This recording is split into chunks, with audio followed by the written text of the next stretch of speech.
Hello, welcome to the channel Why Stories. Enjoy watching. Did you buy yourself boots? And what about me? I'm your mother-in-law. She grabbed the shopping bag, but instead of shoes, she pulled out an eviction notice from my apartment. Consuela Martinez had always considered herself special. Her faded brown eyes, watching the lives of her neighbors through lace curtains, saw the world divided into two categories: smart, her, and stupid, everyone else. This woman, with her perfect hair dyed a dark chestnut color, wore gold earrings with pearls and always kept her back straight, even when feeding her Persian cat Principe expensive food. Her love for the animal was one of the few sincere attachments in her life. Principe, you understand, don't you, that everyone around is just a bunch of fools, she would say, scratching the cat behind the ear. Look, Lucia from the 5th floor, she gave money for some cream, and her wrinkles just got deeper. And Dona Dolores invested in some bank that went bankrupt. But us, we're careful, we're smart. Her 2-room apartment on Avenida Libertad was her fortress and pride. She had swapped for it back in the 80s when she worked as a senior economist at a factory. Everything had its place: cabinets with crystal, the carpet, and a thermos next to the armchair. Her son, Miguel, had long moved out, and she enjoyed her solitary kingdom, where no one could say a word against her. Miguel called once a week on Sundays. "Mom, how are you? Maybe you will come visit?" "I don't have time to travel," Consuela would reply. "I have plenty of things to do here, and what would I see at your place? The rooms are tiny. Your Patricia is running around like a madwoman with her job." She didn't particularly like Patricia, her daughter-in-law, too independent, too educated, never consulted on anything, and didn't tremble before her mother-in-law's authority. Miguel, on the other hand, an average engineer, would always be a boy to Consuela, even at 40. Life flowed calmly, until one April morning when the doorbell rang. "Senora Martinez?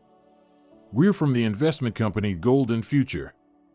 Sorry for the interruption, but we have a special offer for selected clients," said a young man in a strict suit. His partner, also in a suit but holding a tablet, nodded and exuded confidence. They were so polite, so attentive, asking if they could come in, and wiped their feet on the doormat 3 times. "You see, Senora Martinez," began the older one, laying glossy brochures on the coffee table, "we work only with people of a certain mindset, those who can see opportunities where others don't." Consuela felt a pleasant warmth inside. Finally, someone appreciated her intelligence. "And what do you offer?" she asked, adjusting her gold chain with a cross. "An investment in an innovative technological platform, 30% per year, minimal risk. But the main thing is, it's a closed club for the chosen few. We don't make such an offer to everyone." They spoke for a long time about financial pyramids, which, of course, were the complete opposite of their solid company, about fools who missed opportunities, about how, in a year or two, she would be able to buy a 2-bedroom apartment. "And what if I invest the entire amount from the sale of the apartment?" Consuela asked when they were already saying goodbye at the door. "What would the income be?" The young men exchanged a glance full of enthusiasm, as though they had found a kindred spirit.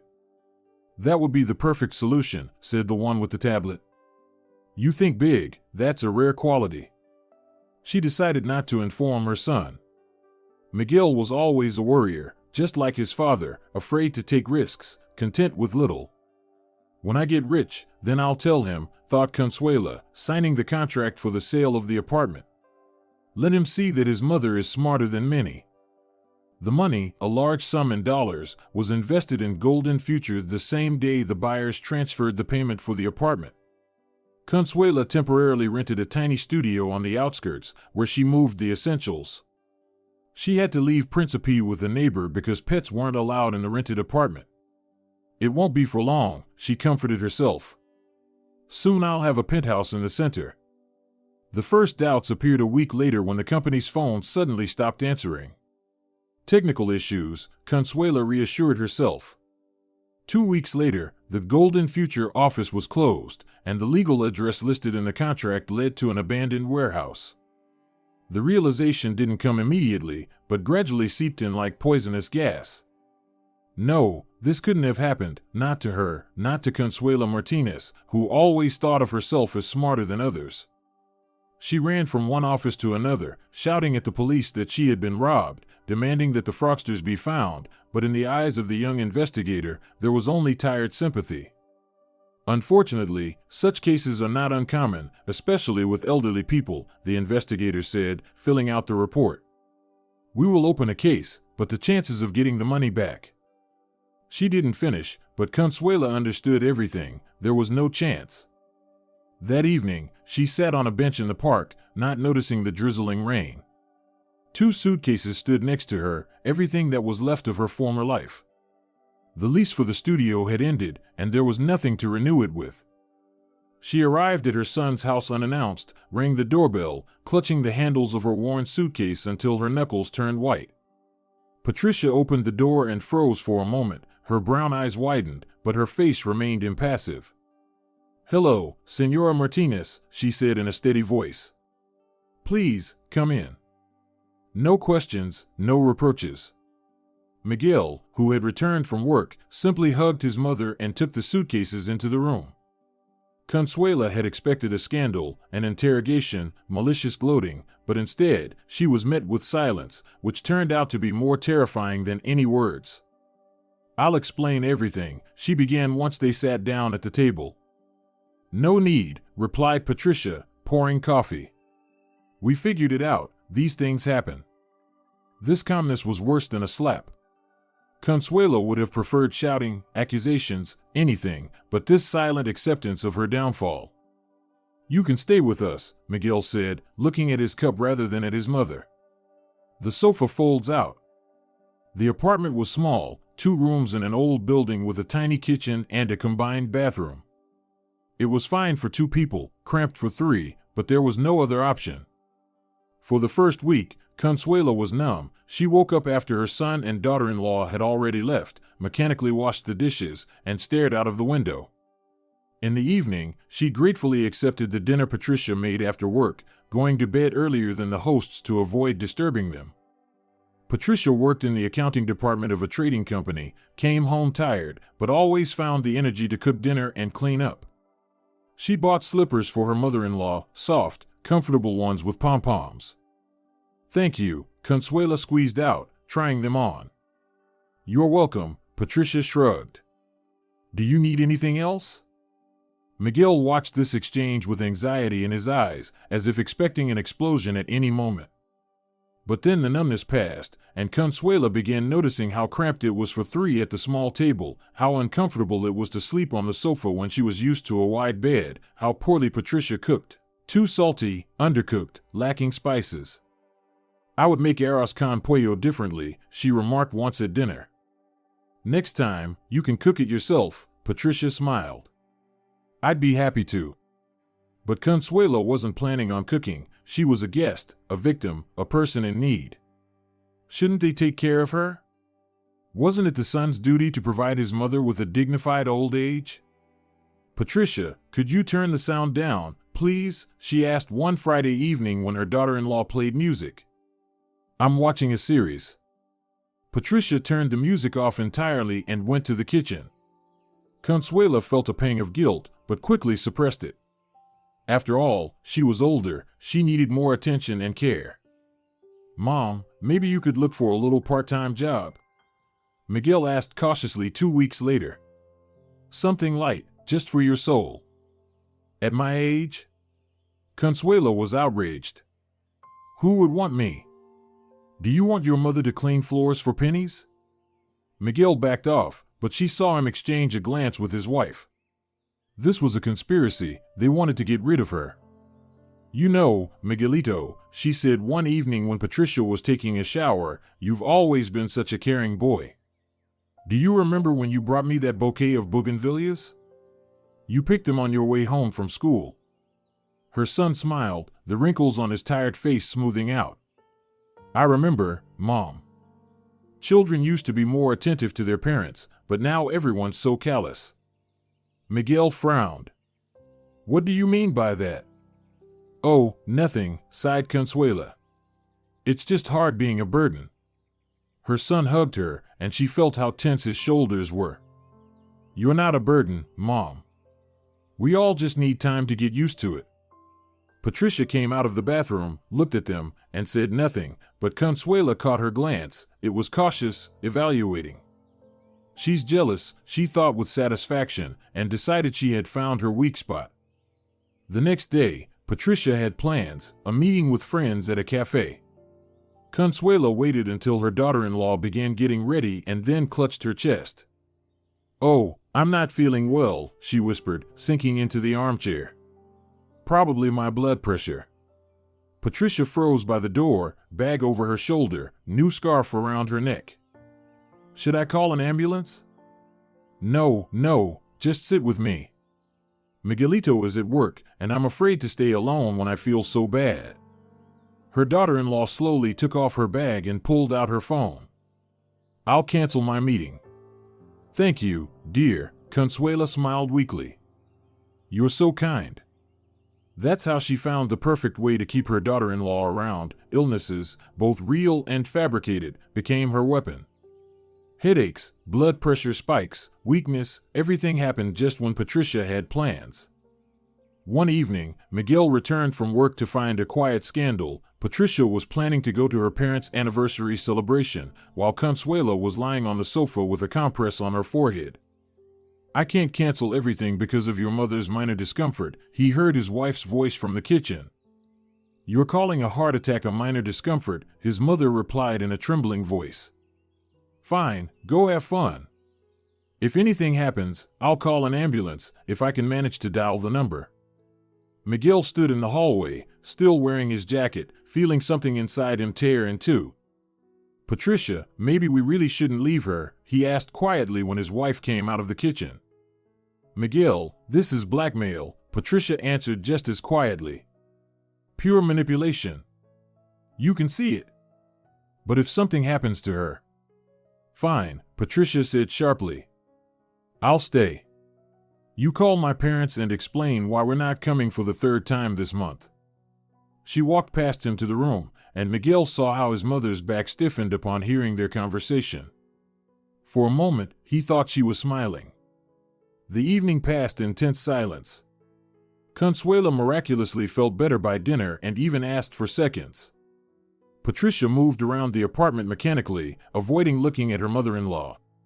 Miguel dashed between them, trying to lighten the atmosphere with jokes that hung in the air. That night, lying awake, Consuela felt a sharp sense of satisfaction. She still controlled the situation, she could still manipulate people. She may have lost her money and apartment, but she hadn't lost control over her son, and through him, over that proud Patricia. "Miguelito was always Mommy's little boy," she said at breakfast when her daughter-in-law had left for work. "I remember when you said you would marry me when you grew up." Her son smiled awkwardly, stirring his coffee. "Mom, why do you say things like that?" "I'm telling the truth. You always loved me more than anyone else in the world, and you still do, I know it." Miguel looked at the clock and hurried to work. Already at the door, he turned around. "Mom, try not to argue with Patricia, okay? She's having a hard time as it is." "What are you talking about, my son?" Consuela asked, genuinely surprised. "I haven't touched her with a finger. It's her who can hardly tolerate me." That evening, Miguel came home pale, with sweat on his forehead. "What's wrong with you?" Patricia asked, frightened, as she met him in the hallway. "I don't know, my heart is aching, and there's pressure in my chest." Consuela, who had been watching TV, immediately appeared beside him. "Lie down, my son. Your father died of a heart attack. You need to take care of yourself." Patricia called an ambulance.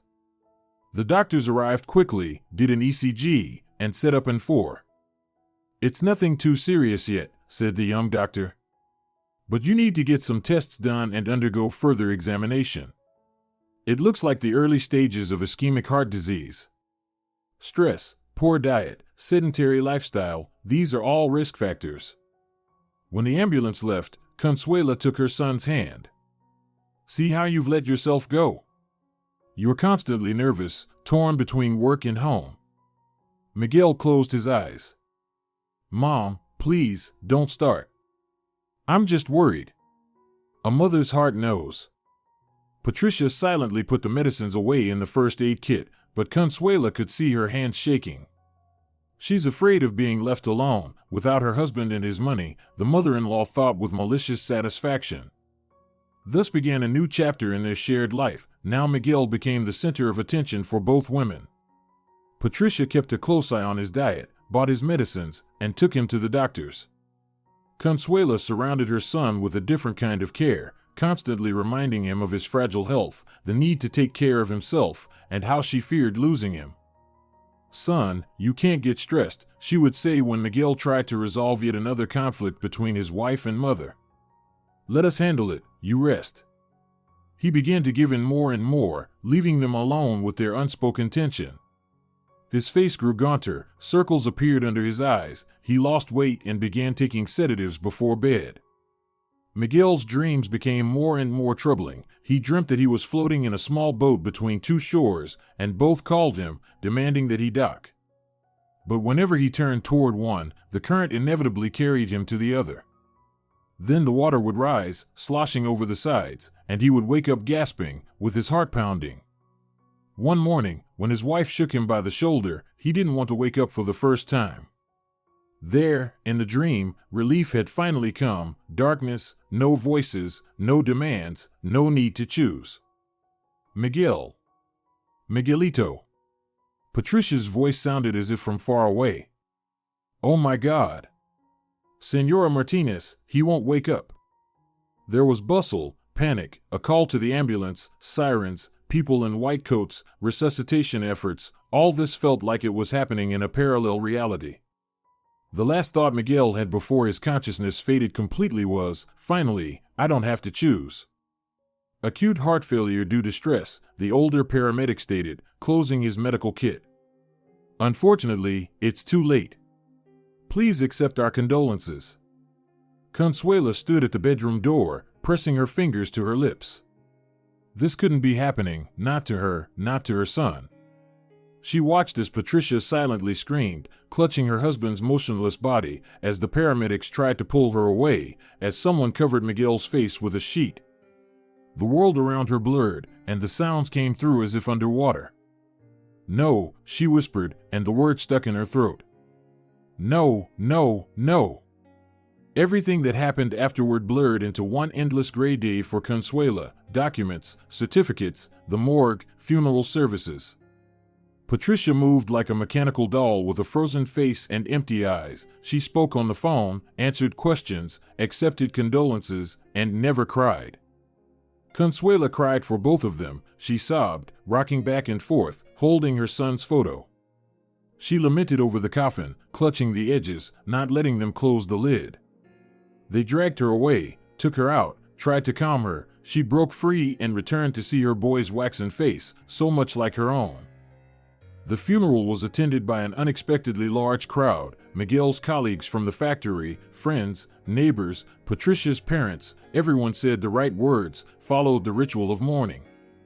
Consuela caught their eyes, sympathetic, but with a hint of relief. This wasn't their grief, they would return to their lives. Stay strong, they told her. She nodded, pressing a damp handkerchief to her eyes, but inside, a deep rage was building. How dare they comfort her? How dare they go on living while her son lay in the ground? Patricia stood beside her, accepting condolences with the same frozen face, only her fingers, white from clutching her purse, betrayed her internal tension. After the funeral, Patricia's parents approached Consuela. Consuela, if you need anything, just let us know. Patricia's mother said softly, a woman with the same brown eyes as her daughter. We should all support each other. Thank you, Consuela replied mechanically, looking past her. I'll manage. Perhaps you would like to stay with us for a while? Patricia's father suggested. We have a big house, it would be more comfortable for you. Consuela flinched as though she had been struck. Are you kicking me out of my son's apartment? Her voice quivered with indignation. No, of course not. We're just offering help, the man stammered. I'll stay with Patricia. Consuela cut him off. We're family, we should stick together. She noticed Patricia flinch when she heard these words but ignored her reaction. Now, they were left alone, the widow and the mother. And it was clear who had more claim to the memory of Miguel. In the evening, when everyone had left, they were alone for the first time in the apartment without Miguel. The silence pressed against their ears. Consuela sat in the armchair, staring blankly. Patricia mechanically washed the dishes in the kitchen. The sound of water was the only sign of life in this frozen space. You didn't cook dinner, Consuela suddenly said. Patricia froze at the sink, holding a wet plate in her hand. Are you hungry? She asked in a lifeless voice. No, but Miguelito didn't like it when you skipped dinner. He always said you worked too much and forgot to eat. The plate slipped from Patricia's hands and shattered on the floor, pieces scattering in all directions, one shard scratching her ankle. A small red drop fell on the white floor. Miguel is no longer here, she said softly without turning. Could you stop using his name as a weapon? Consuela pressed her lips together. I'm just taking care of you, as he would have wanted. Patricia silently gathered the shards, wrapped them in newspaper, and threw them in the trash. She wiped the blood from her foot with a paper towel, took the leftovers from the memorial meal out of the fridge, and silently set them on the table. Eat if you want. I'm not hungry. She went to the bedroom and closed the door. Consuela remained sitting at the kitchen table, staring at the plates of cold food. Inside her, a strange feeling grew, a mix of sorrow and triumph. She had won the first round in this undeclared war. A week passed. Patricia returned to work, now staying even later, coming home late, collapsing onto the bed fully clothed, leaving in the morning barely having had a bite to eat. Consuela watched her with growing irritation. This girl didn't even try to hide that she was trying to escape from her mother-in-law. I'm all alone all day, she said one evening when Patricia came home after 9. The TV is broken, my eyes get tired of reading, I'm bored. Patricia wearily sat down on a chair. What can I do, Senora Martinez? I have work. Miguelito never left me alone for so long, the mother-in-law continued, as though she hadn't heard her. He always called, asked how I was feeling. Miguel is no longer here, Patricia repeated, and her voice trembled for the first time in these days. Please, stop. You didn't protect him. Consuela suddenly said, and was surprised at how easily those words slipped out. You didn't notice he was unwell, you were too busy with your own things. Patricia slowly raised her head. Something had changed in her eyes. A strange gleam appeared, as if she were looking at something only she could see. And did you notice? She asked quietly. You, who played with his feelings day after day, you, who turned our life into hell, how dare you accuse me? Consuela recoiled, as though struck, and then, unexpectedly for herself, she began to cry, loudly, with sobs, covering her face with her hands. How can you? How dare you? I'm his mother. Patricia looked at her for a long time, then slowly stood up. I'm sorry, she said in a lifeless voice. I shouldn't have said that. We both lost him. She left the kitchen, leaving her mother-in-law alone with her tears. Consuela gradually calmed down, wiped her face with a kitchen towel, and felt a strange sense of satisfaction. Tears had always been her weapon, and they had worked again. Patricia had retreated, admitted guilt, and that meant she was vulnerable to further attacks. The next morning, Consuela woke up with a headache. The day ahead would be tough, the anniversary of Eduardo's death, her husband and Miguel's father. They had always gone to the cemetery with their son, but now she would have to ask Patricia. Today marks 10 years since Eduardo passed away, she said at breakfast. We need to go to the cemetery. Patricia looked up from her coffee cup. I have an important meeting at work today, I can't cancel it.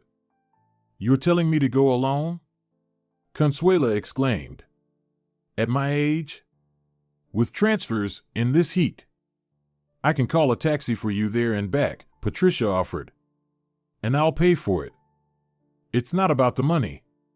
Consuela raised her voice. It's about respecting his memory. Miguelito would never allow. Enough. Patricia suddenly stood up, the cup tipped over, and coffee spilled across the table. Enough of using his name to manipulate. He's gone, gone. And she stopped herself, clenched her fists, and took a deep breath. I'll call you a taxi. Sorry, I have to go to work. Patricia grabbed her bag and rushed out of the apartment, leaving her breakfast unfinished and the spilled coffee uncleaned. Consuela stayed at the table, staring at the brown puddle slowly dripping onto the floor. A strange feeling grew inside her, not triumph, but something resembling fear. She had gone too far, but was she wrong? This girl should respect the memory of her husband, she should take care of her, she should. The trip to the cemetery was difficult, the taxi Patricia called was late, the driver was taciturn, and at the cemetery, it was hot and dusty. Consuela sat for a long time on the bench by her husband's grave, recalling their life. Their marriage hadn't been happy, Eduardo drank, cheated, but she endured it for their son. When her husband died from cirrhosis of the liver, she felt more relief than sorrow. And now, looking at the faded photo on the tombstone, she thought not about him, but about Miguel, who now lay in the same cemetery, only in a new section. When she returned home, she found Patricia cleaning. Her daughter-in-law was silently mopping the floors, moving mechanically, like a robot. I'm back, Consuela announced, expecting a reaction. I see, Patricia replied without raising her head. The coffee's on the kitchen counter, I just brewed some. At that moment, Consuela felt a pang of disappointment. She had expected the continuation of the morning conflict, had prepared for it, but her daughter-in-law once again retreated into a silent defense, hiding behind household chores. You know, at the cemetery, I was thinking about Miguelito, she began, sitting on the edge of the sofa. About how much he loved his father, even though he hardly remembered him, always asking about him, wanting to know more. Patricia froze for a moment, then continued mopping the floor, pressing the mop with slightly more effort. Do you have any family photos? She asked unexpectedly. Maybe you should make a memory album for yourself in the future. Consuela was taken aback. The question caught her off guard. An album? Why? To preserve the memory, Patricia shrugged. Of Eduardo, of Miguel, of your family. There was no irony or anger in her voice, only weariness and something else, resembling a genuine desire to help. Consuela felt something stir inside her. Maybe she had been wrong about her daughter-in-law? Maybe Patricia really loved Miguel and was now suffering just as much. I have photos, she said slowly. In the suitcase I brought. I can help you go through them, if you want, Patricia offered, wringing out the mop. On the weekend, when you have time. This unexpected olive branch confused Consuela. She wasn't ready for reconciliation. Her plan had been based on conflict, on gradually proving her daughter-in-law's guilt and obligation to take care of her mother-in-law. Patricia's kindness didn't fit into this scheme. We'll see, she replied dryly. I'm tired from the trip, I'll go lie down. That evening, lying on the sofa with her eyes closed, she heard Patricia talking on the phone in the kitchen. No, Mom, I can't do that, the daughter-in-law was speaking in a muffled voice. She's his mother, after all. Where is she supposed to go? No, yes, of course, it's hard, but I'll manage. Miguel would have wanted me to. No, she's not that bad, just grief, her age. Yes, Mom, I know, thank you for your support. Consuela felt a fire of anger ignite inside her, so, this is what's happening. Behind her back, her daughter-in-law is discussing her with her parents, complaining, portraying her as a monster, and acting like a saint who's tolerating a difficult old woman out of pity. No, this won't stand. If Patricia thinks she can manipulate her by showing surface-level kindness and then badmouth her behind her back, she is gravely mistaken. Consuela didn't endure the loss of her son just to become the object of condescending charity. From that day on, she doubled down on her efforts. She criticized every action of her daughter-in-law, from cooking to choosing clothes, reminded her of how much Miguel loved his mother, demonstratively moved things around the apartment, creating the appearance of her presence in every corner, left her creams in the bathroom, placed her knitting on Patricia's armchair. turned up the TV when Patricia tried to read. Miguelito always said I cook well, she declared one day, watching Patricia slice vegetables for a salad. And you put too many spices. He liked things simpler. Patricia silently set down the knife, left the kitchen, and locked herself in the bathroom. Consuela heard the sound of water. Her daughter-in-law had turned on the shower so she couldn't hear her crying. It was a small victory. By the end of the first month after the funeral, the tension in the apartment had reached its peak. Patricia almost never spoke to her mother-in-law, communicating with one-word answers when necessary. Consuela, on the other hand, spoke more and more. She told stories about Miguel's life, reminiscing about how he had been sick as a child and only his mother could calm him down, how he always consulted her before making important decisions. The truth dissolved in these stories, giving way to fabrications. Miguel, who in reality had long distanced himself from his mother and built his own life, in her stories became the perfect son who never severed his close bond with his parent, and Patricia, once a caring wife, turned into a selfish careerist who had stolen him from his mother. You know, he wanted children, Consuela said one evening at dinner. He always dreamed of having a son, but you kept postponing it, thinking about your career. And now it's too late. Patricia froze with a fork in her hand. A flash of pain passed over her face, and for a second, Consuela felt a pang of guilt, but she suppressed it. The feeling of power was too sweet, the ability to strike and watch it hit its mark. We tried, Patricia said quietly, looking down at her plate. For 3 years. I had an ectopic pregnancy, then a miscarriage. The doctors said I needed time and treatment. Miguel knew, he knew everything. She got up from the table, leaving her unfinished dinner behind, and went to the bedroom. Consuela stayed seated, staring at the closed door. Inside, conflicting feelings fought within her. On one hand, she had hit a nerve, caused pain. On the other, this pain was real, and she suddenly felt uneasy at the thought that she had touched on a genuinely sensitive issue. That night, she couldn't sleep for a long time, recalling conversations with her son. Had he really mentioned any difficulties with conception? She seemed to remember hints, some subtle suggestions, but she hadn't paid much attention or hadn't wanted to. It had been easier to think that her daughter-in-law simply didn't want children. In the morning, Patricia emerged from the bedroom with red eyes, but she held herself together. She made breakfast and placed a cup of coffee in front of her mother-in-law. I'll be late today, she said in a flat voice. There's soup in the fridge, heat it up for lunch. Patricia, Consuela began, not sure if she wanted to apologize or continue with her attack from the previous night. No need, her daughter-in-law shook her head. Just no need.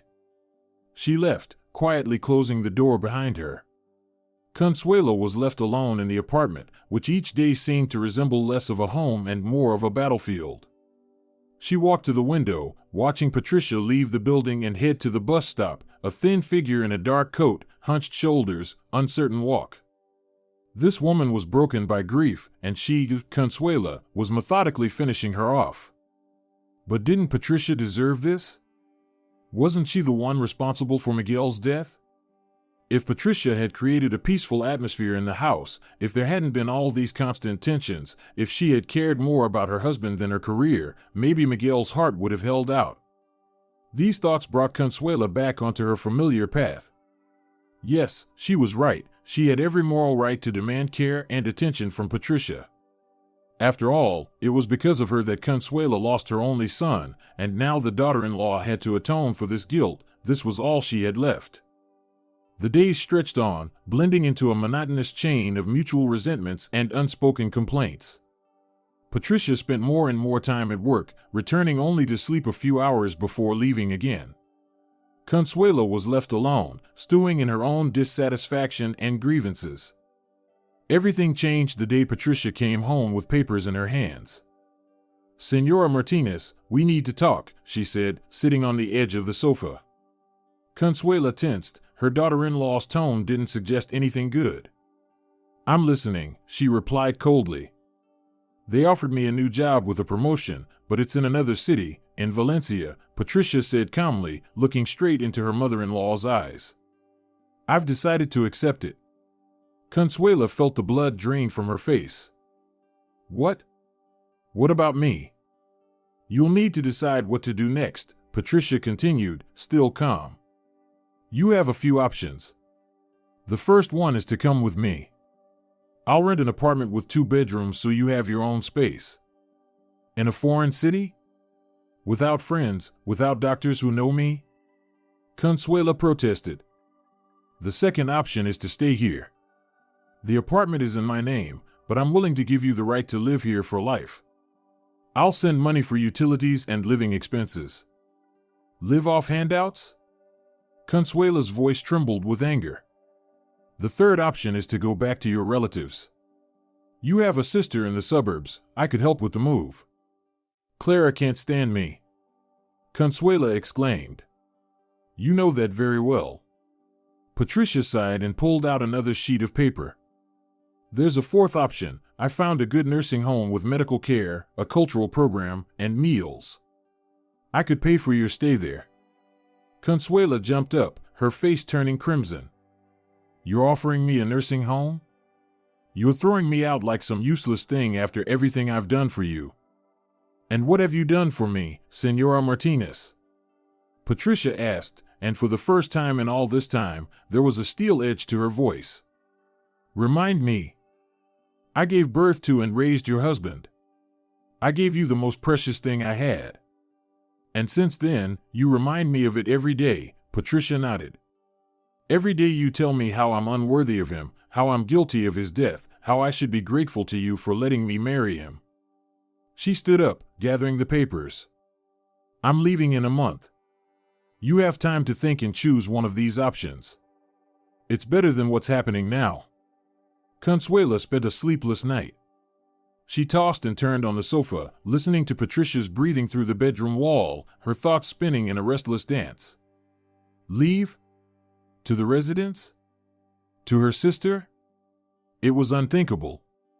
She imagined herself in one of those elderly care rooms they show on TV, with institutional curtains, the smell of medicine, and strangers all around. No. Not that. When the first rays of sunlight pierced through the tulle, Consuela finally made up her mind. She wouldn't let this girl get rid of her so easily. She had her trump cards, and she was going to play them. At breakfast, she remained silent, pretending that the previous day's conversation hadn't affected her. Patricia, too, didn't mention the move, focusing on chewing her toast and scrolling through news on her phone. Only when her daughter-in-law was dressing in the hallway did Consuela speak up. I've thought about your offer. Patricia froze with her bag in her hand, not turning around. And what have you decided? I'll go with you to Valencia. Her daughter-in-law's shoulders tensed just slightly. Good, then we need to start preparing. I'll check about the apartment to make sure there are 2 bedrooms. She spoke evenly, without emotion, but Consuela noticed her fingers trembling as she fastened the zipper on her jacket. Of course, darling, the mother-in-law cooed. You're very caring. Miguelito would be happy that you're treating his mother this way. Patricia left without answering, but Consuela felt satisfied. She had found a weakness, a sense of duty to her husband, a memory of him. She could use that. Yes, moving to another city was inconvenient, but there she could start with a clean slate, without Patricia's friends and acquaintances looking at her with pity, without constant reminders of the past life, and most importantly, with complete control over her daughter-in-law, who would be even more vulnerable and dependent in a foreign city. In the following days, Consuela didn't mention the move but carefully observed Patricia's actions. She called someone several times, discussing the apartment rental, work conditions, and moving the belongings, coming home from work with folders of documents, signing something, sending emails. Everything was becoming real, and that made Consuela increasingly nervous. Have you told your parents yet? She asked one evening when they were having dinner in the kitchen. Yes, Patricia nodded. They support my decision. Of course, they do. Consuela sneered. They've always been glad to get rid of me. Patricia looked up from her plate. My parents have always treated you with respect, Senora Martinez, even when you didn't deserve it. This was the first time her daughter-in-law openly snapped back, and Consuela was momentarily taken aback. Then she pressed her hand to her chest and feigned shortness of breath. You dare speak to me like that after everything that's happened? Miguel would never." "Stop it," Patricia said tiredly. "Just stop. We both know that Miguel wouldn't approve of how you've been acting. But he's gone, and we'll have to figure out our problems ourselves." She stood up, gathered the dishes, and began washing them, turning her back to her mother-in-law. Consuela remained sitting, stunned by this small rebellion. Something was changing in their relationship, and she wasn't sure she liked it. 2 weeks before the planned move, Consuela fell ill with a severe cold, fever, cough, weakness. Everything was real. But she didn't miss the chance to use the illness to her advantage. "I can't travel in this condition," she rasped when Patricia brought her tea with honey. "The doctor said no moving for at least a month." "What doctor?" Patricia frowned. "Did you see a doctor?" "I called one to come home while you were at work," Consuela lied. "He said I might have pneumonia. I need to get an x-ray." Patricia thought for a moment, sitting on the edge of the sofa. "I can postpone my work leave for a couple of weeks, but no longer. They're already accommodating me, giving me time for the move. And if I can't travel in 2 weeks?" Consuela coughed. "Will you leave me here, sick and alone?" Patricia rubbed her temples, showing extreme fatigue. "Let's take it step by step. First, you need to get better. I'll schedule an appointment with the doctor tomorrow. Take time off to drive you. If you need an x-ray, we'll do it. And then we'll decide about the move." She spoke calmly and reasonably, which irritated Consuela more than if her daughter-in-law had argued. The illness was supposed to cause panic, a flurry of activity, the cancellation of all plans, not this methodical problem-solving. The visit to the doctor was a disaster for Consuela's plans. The young therapist, after listening to her complaints and conducting an examination, diagnosed her with a typical upper respiratory infection with no complications. "No pneumonia," he assured. "Just a common cold. You'll be fine in a week. Drink plenty of fluids, take these medications, and don't worry." Patricia, sitting next to him, nodded with such evident relief that Consuela wanted to slap her. The daughter-in-law was genuinely concerned about her health, but only because the illness could interfere with their plans. "See, nothing serious," Patricia said as they left the clinic. "You'll recover quickly, and we'll be able to go as planned." Consuela stayed silent, wrapping herself in her scarf. The plan had failed, and something new had to be devised, maybe an exacerbation of old illnesses or psychological unpreparedness for the move, something that would make Patricia stay or, at the very least, go alone. That evening, she decided to play on her daughter-in-law's guilt. "You know, Miguelito's grave is here," she said as they drank coffee before bed. "If we leave, who will take care of it?" Patricia put down her cup and looked at her mother-in-law with a long gaze. "I've made arrangements with Dad. He'll come once a month, clean, bring flowers, and on anniversaries and holidays, we can fly in ourselves." "Fly in?" Consuela exclaimed.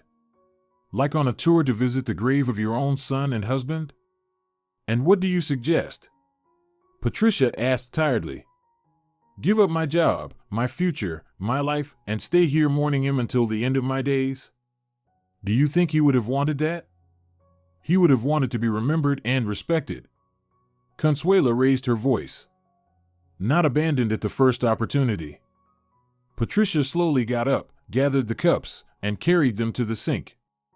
When she spoke, her voice was quiet but firm. "I think about him every minute of every day. I love him and always will, but I can't live in this apartment anymore, where every corner reminds me of him. I can't wake up in our bed alone. I can't see his things, his photographs, his..." She hesitated. "His mother, who uses his name like a cudgel. I need to start over, at least try." She left the kitchen, leaving Consuela confused. Those words sounded so sincere that for a moment, Consuela felt a pang of sympathy.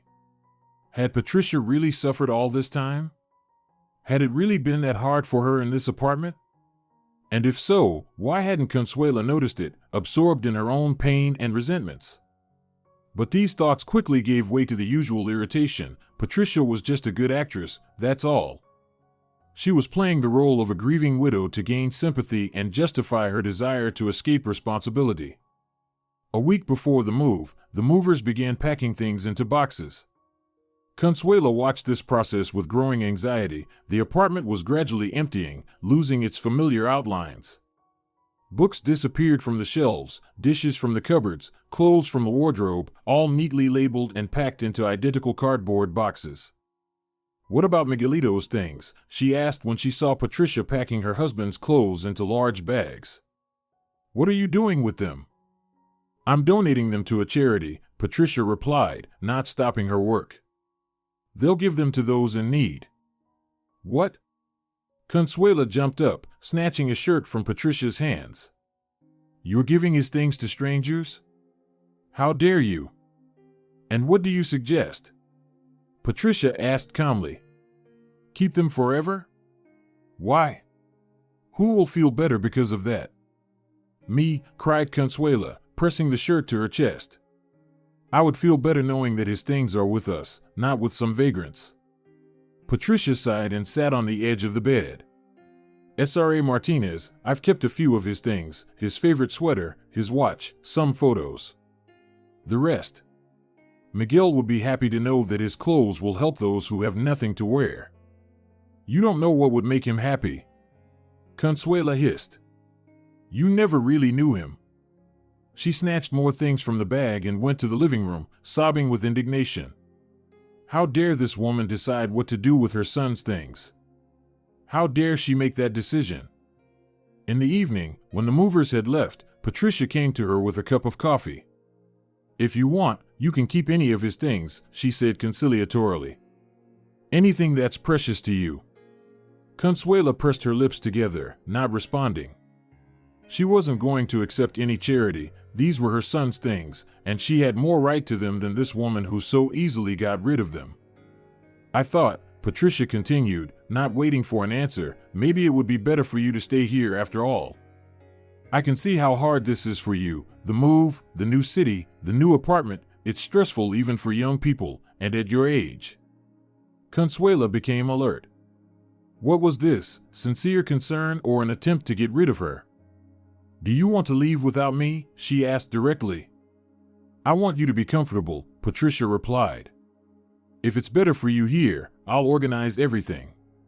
This apartment will remain yours, I'll send money for expenses, we'll stay in touch, and I'll visit for holidays."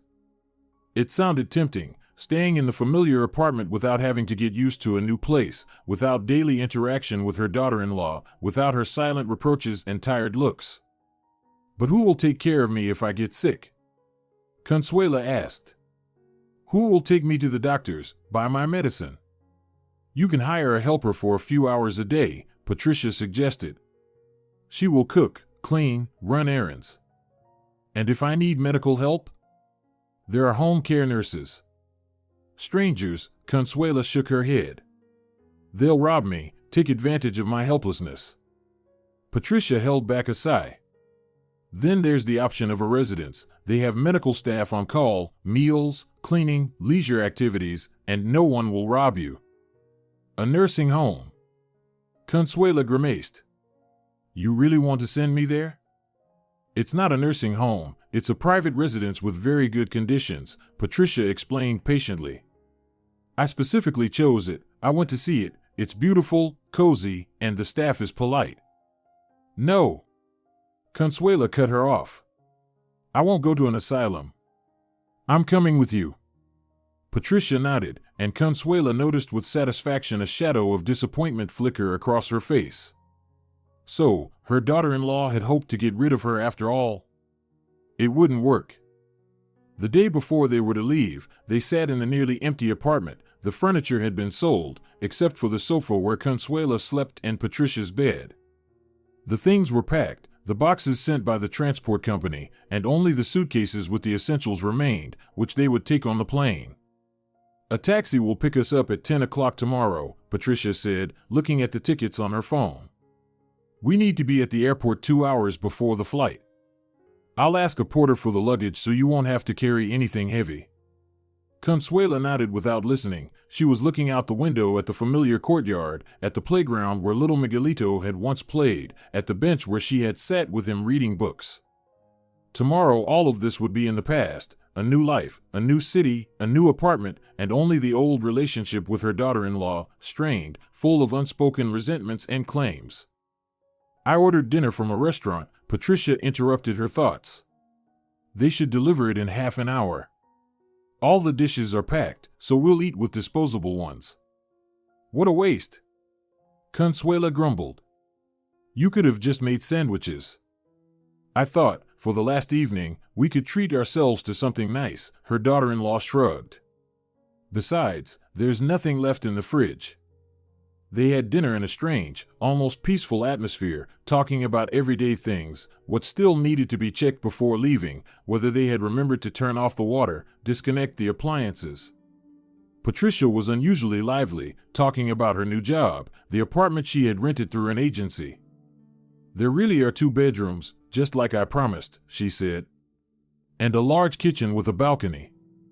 The area is quiet, there's a park nearby, I think you'll like it. Consuela listened suspiciously. Where was this sudden concern, this enthusiasm coming from? Patricia had previously tried to interact with her as little as possible, but now she was suddenly describing the benefits of their new life. How far is it from your work? Consuela asked.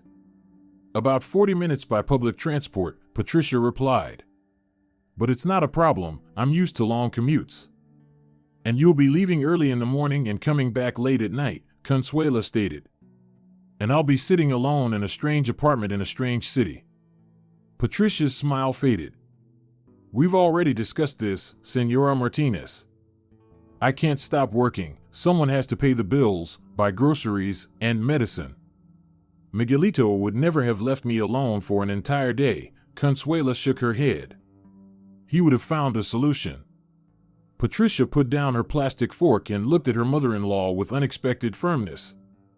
Miguel also worked all day long, and he would have been happy that I found a good job after his death. He always supported me in my career. You talk as if you know what he would have thought, Consuela sneered. But you don't know, only a mother can truly understand her child. Patricia stared at her for a long time, then silently gathered the leftovers, threw them in the bag, and went to the bedroom. Consuela remained sitting in the half-empty living room, feeling a mix of satisfaction from her small victory and a strange emptiness inside. Tomorrow everything would change, tomorrow a new chapter in their conflict would begin. The morning was hectic, they overslept because Patricia's alarm didn't go off. Consuela couldn't find her pills, then the suitcase wouldn't close, and then it turned out the taxi was late.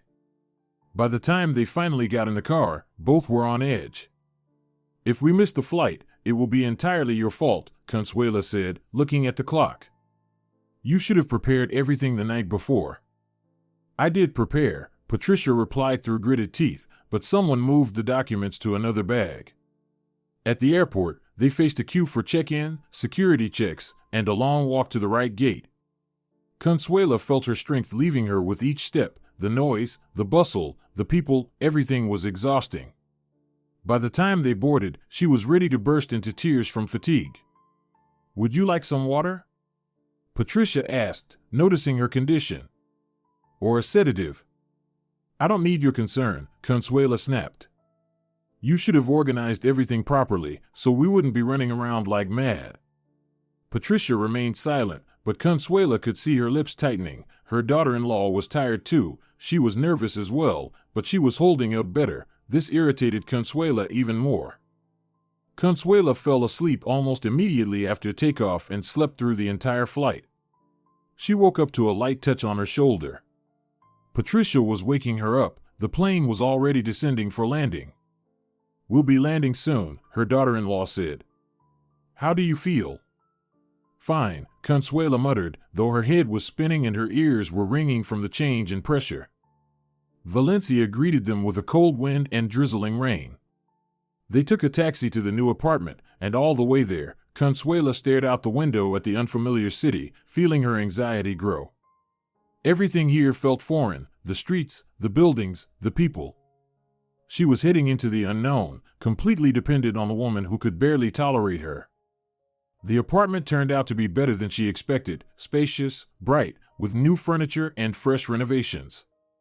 The 2 bedrooms, as promised by Patricia, were located at opposite ends of the corridor, offering a semblance of privacy.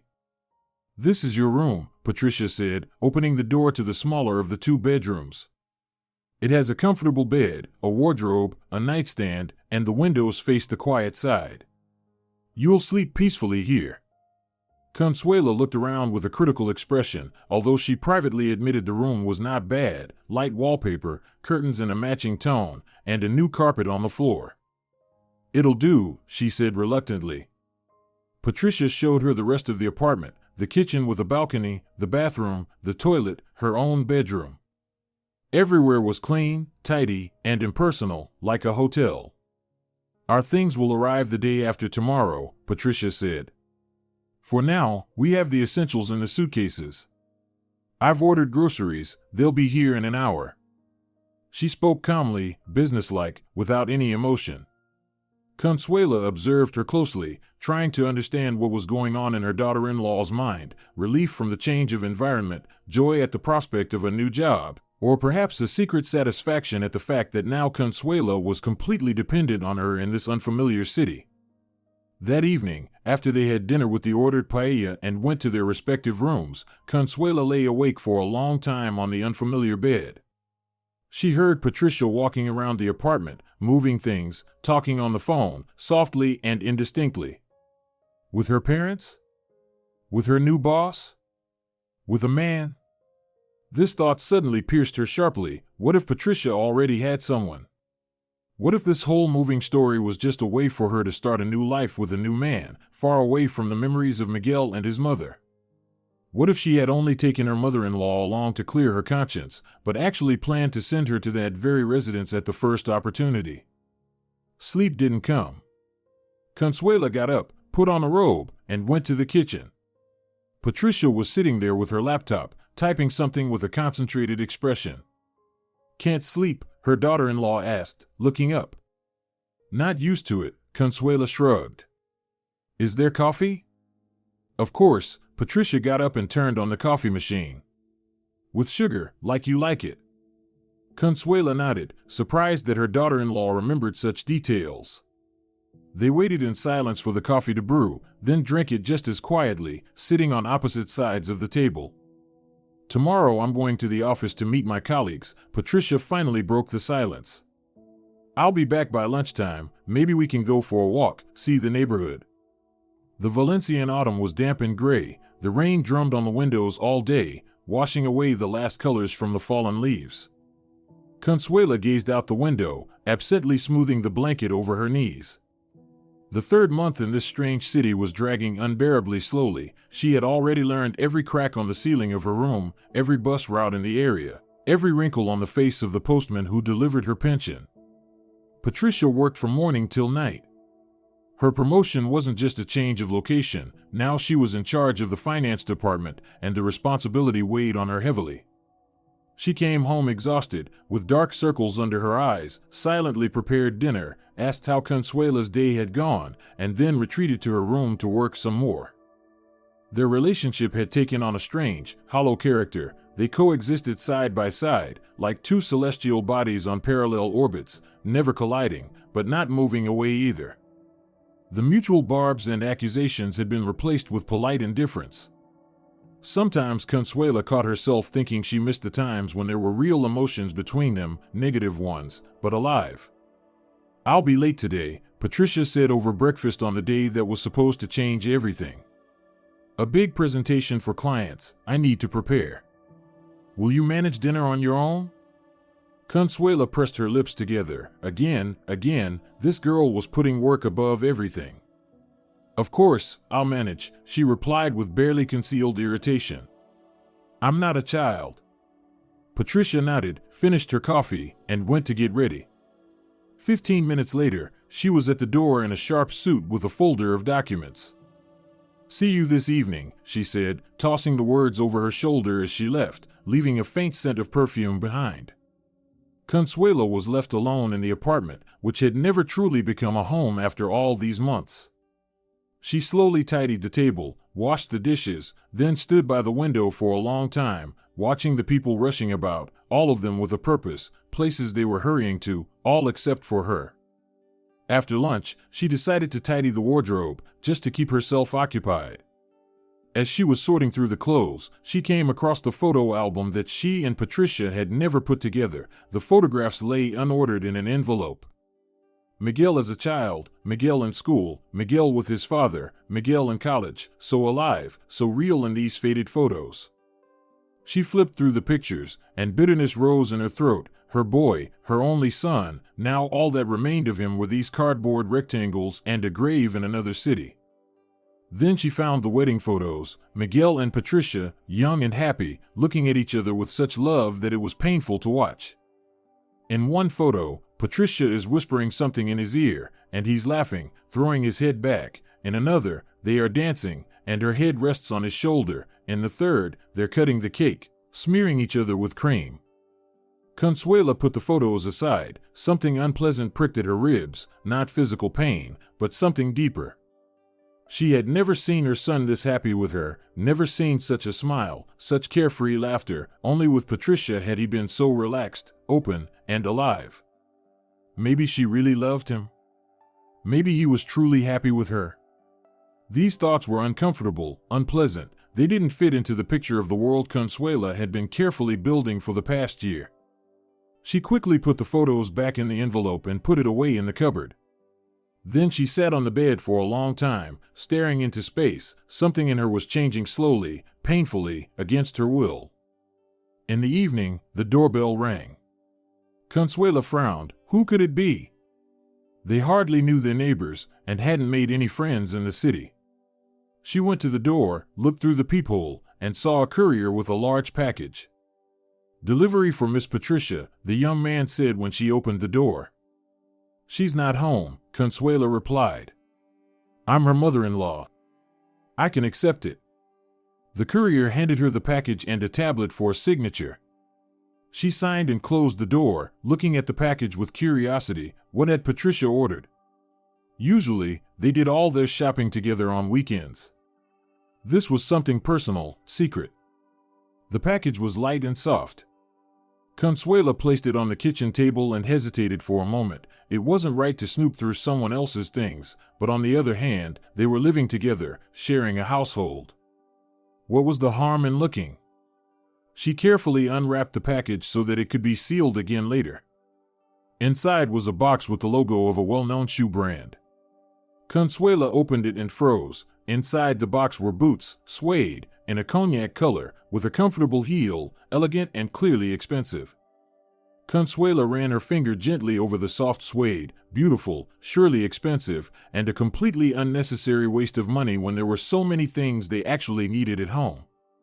She took the boots out of the box, examining them closely, suede upper, leather sole, branded hardware. Patricia didn't have boots like these before. Consuela knew for sure. She had been tracking all her daughter-in-law's expenses. And then something inside her clicked, like a switch. How dare this girl spend such money on shoes when her mother-in-law's old boots were falling apart? How dare she buy herself expensive new things when she was always talking about the need to save?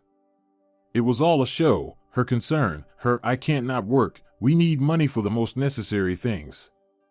There was no money for the mother-in-law, but for suede boots, sure. By the time Patricia returned, Consuela had worked herself up into a state of righteous anger. She was sitting in the chair, hands folded on her lap with the package at her feet. Her expression promised nothing good. The door opened, and Patricia entered, tired but with a certain inner excitement. "Good evening," she said, taking off her coat. "How was your day?" "Oh, just wonderful," Consuela replied with a venomous smile. "Especially after your package arrived." Patricia froze when she saw the package. "Ah, this." She blushed slightly. "I wanted to buy myself a little gift." The presentation went great. We managed to close an important deal. "A gift?" Consuela asked, rising from the chair. "You call these ridiculously expensive boots a little gift?" She lifted the package and pulled out the box, opening it with a dramatic flourish. Senora Martinez, Patricia tensed, did you go through my things? And what's wrong with that? Consuela retorted. We live together, we share a budget. I have the right to know how our money is spent. Our? Patricia asked, and something in her voice changed. As far as I remember, I earned this money with my work. And if I want to buy myself boots after a successful project, that's my right. Your right? Consuela shouted, raising her voice. What about your responsibilities? Your duty to the family, to the memory of Miguel? She snatched the boots out of the box and pressed them to her chest. Do you think Miguelito would have liked it that you're spending money on such trivial things while his mother is walking around in worn-out shoes? He would be turning in his grave if he saw this. Patricia looked at her with a long, unreadable gaze. Something was happening in her eyes, a kind of internal work, a decision being made. Then she slowly approached her mother-in-law, took her by the shoulders, and, with unexpected strength, pulled her toward the door. Consuela didn't immediately understand what was happening. She was still holding the boots to her chest when she found herself on the landing in her worn-out housecoat. The door slammed shut with a dull click, and in the ensuing silence, she could hear the key turning in the lock. Patricia! Consuela cried, banging on the door. What are you doing? Open up immediately. Silence. Only footsteps retreating from the door. Patricia! She knocked harder. You can't do this. I'm your mother-in-law, your husband's mother. Open the door right now. No response. Consuela pounded on the door with her fists, then started ringing the bell, long and insistently. An elderly woman looked out from the neighboring apartment. What's going on? Why the noise? She asked. My daughter-in-law. Consuela began, breathless with indignation. She threw me out. Me, an elderly woman, in nothing but a housecoat. The neighbor gave her an appraising look, lingering on the boots that Consuela was still clutching to her chest. Why did you take her things? The woman asked suspiciously. It's not. Consuela hesitated, suddenly realizing how this must look from the outside. We fought over these boots. She's spending money on nonsense. And I see, the neighbor interrupted her. Family quarrels. Do you have somewhere to go? No. Consuela exclaimed. I don't know anyone here. I'm from another city. The woman sighed, clearly struggling with herself. You can stay at my place for the night, she finally said. Just until morning, and then let your daughter-in-law figure out what to do with you. Consuela accepted the offer gratefully. The night at the neighbor's was restless. She tossed and turned on the unfamiliar sofa, listening to the neighbors snoring from the next room. In the morning, after quickly drinking coffee, she returned to Patricia's door and started ringing and knocking again. The door opened unexpectedly when she had almost lost hope. Standing in the doorway was Patricia, composed, in a business suit, with a bag slung over her shoulder. Patricia, finally. Consuela sighed with relief. I didn't sleep all night. I was worried. I have a taxi for you. Patricia interrupted her, holding out an envelope. There's money for the first time and the address of the residence I mentioned. They're expecting you today. What? Consuela recoiled, not believing her ears. Are you kidding? After one argument, you're throwing me out into the street. After a year of arguments, humiliations, and manipulations. Patricia corrected her, and her voice held no anger, no regret, just exhaustion. I tried, Senora Martinez, really tried, for Miguel's memory, for the fact that you're his mother, but I can't do this anymore. You can't do this. Consuela repeated, feeling the ground slipping from under her feet. This is illegal. I'm an elderly person. You're obligated to take care of me. No, I'm not. Patricia shook her head. Not by law, not by conscience. The taxi will be here in 15 minutes. Decide, the residence or the train station. She reached for the boots that Consuela was still holding. And please return my property. Consuela mechanically handed over the boots, not feeling her hands. This couldn't really be happening, not to her, not after everything she had been through. You'll regret this, she whispered, looking at her daughter-in-law with hatred. God will punish you for treating your husband's mother this way. Maybe, Patricia replied calmly, but right now, I have to save myself. Goodbye, Senora Martinez. She closed the door, leaving her mother-in-law on the landing. But now, Consuela didn't knock or ring the bell. She slowly sank down onto the steps, clutching the envelope with the money in her hand. The reality of what was happening finally hit her. She was alone in a foreign city, with no roof over her head. The taxi arrived exactly 15 minutes later. The driver came up to the floor and found her sitting on the steps. Did you order a car? He asked uncertainly. No, Consuela shook her head. It wasn't me, it was her. She nodded toward the door of the apartment where she had been thrown out. I was told to pick up an elderly woman and take her to an address, the driver shrugged. Is that you? Consuela stared at him for a long moment, then at the envelope in her hands. What choice did she have, go to a retirement residence or to the train station? And then where? Home, to the city where her son's grave was, and no living relatives? Yes, it's me, she finally said, standing up. Let's go. It took about an hour to get to the residence. It turned out to be a 2-story building on the outskirts of town, surrounded by a garden, clean and tidy, with friendly staff. Consuela was greeted by the administrator, who led her to a small but cozy room with a private bathroom. Miss Patricia has paid for 3 months in advance, the woman said. After that, you can extend your stay. We have medical services, a dining room, a library, and a recreation room. Many of our residents make friends here. Consuela listened absent-mindedly, looking around the room, which now had to be her home. Everything was clean, functional, and impersonal, like a hotel, like a hospital, like a prison. I need to buy things, she said, realizing that she only had what she was wearing. I have nothing. Of course, the administrator nodded. We have weekly trips to the shopping center, or you can order delivery. Consuela nodded, not really listening. Something inside her finally broke.